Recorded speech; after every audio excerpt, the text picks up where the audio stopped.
Chers élèves, bonjour. Nous allons aujourd'hui faire le bilan de ce que vous avez appris sur l'autobiographie. Merci de vous installer confortablement, de sortir papier et crayon. Aujourd'hui, vous prenez des notes.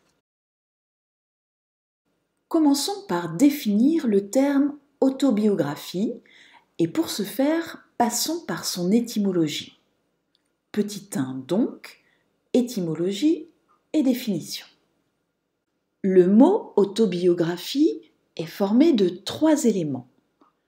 Auto, provenant du grec autos, qui signifie soi-même, lui-même, que nous avions déjà vu dans le cadre de l'étude du terme autoportrait.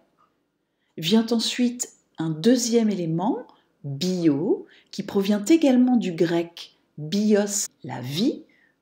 Et pour finir, vient s'accoler un troisième élément, graphie, qui vient également du grec, du verbe graphein, écrire.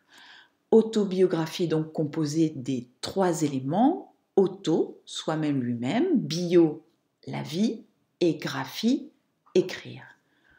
On peut aisément, de cette étude étymologique, déduire la définition du terme. Une autobiographie est le récit qu'une personne réelle fait de sa propre vie.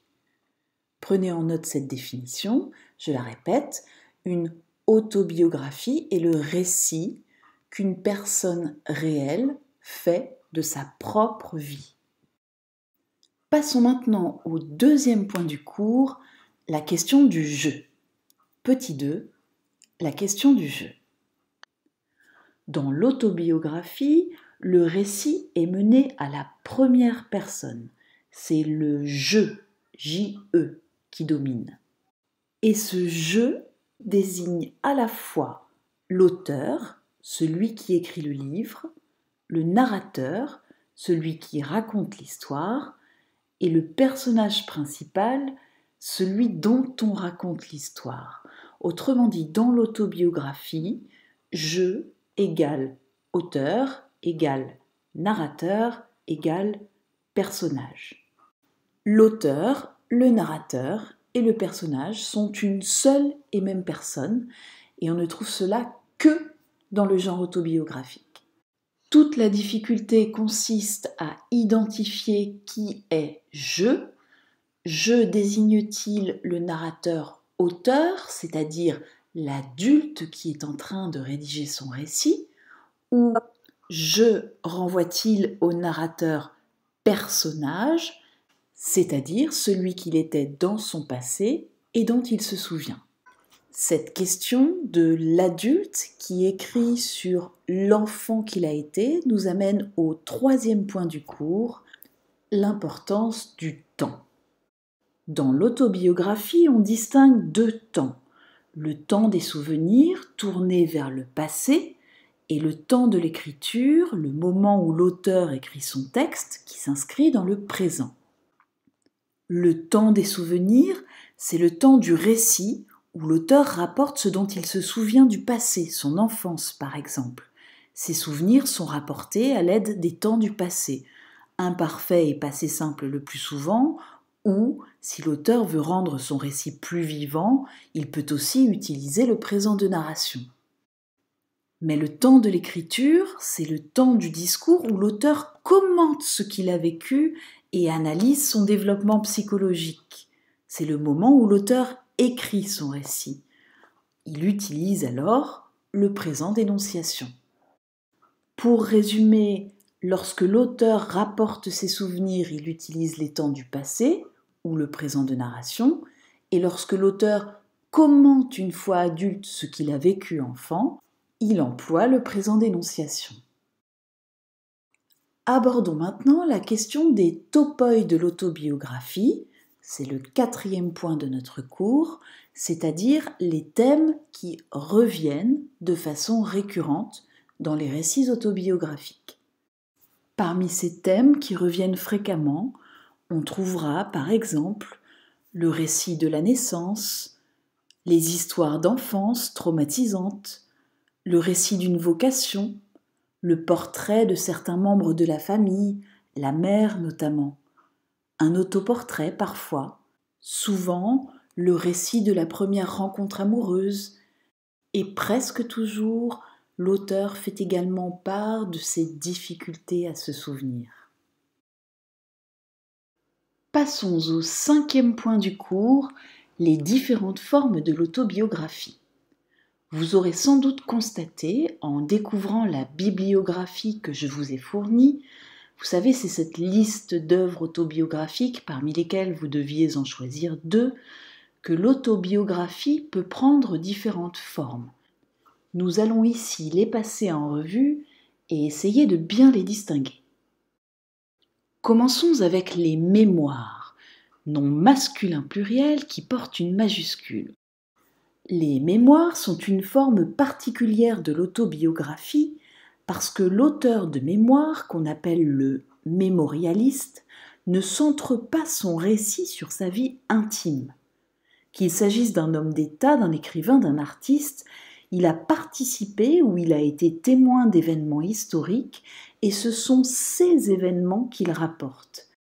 Les mémoires ne sont pas le récit d'une vie personnelle, mais ils rapportent le regard particulier que cet individu connu porte sur l'histoire.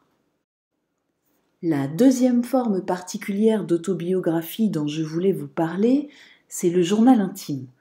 Dans un journal intime, une personne, comme dans une autobiographie classique, raconte sa vie, écrit ses réflexions et partage ses sentiments, mais elle le fait au jour le jour, à la différence de l'autobiographie dans laquelle l'auteur fait appel à sa mémoire plus lointaine.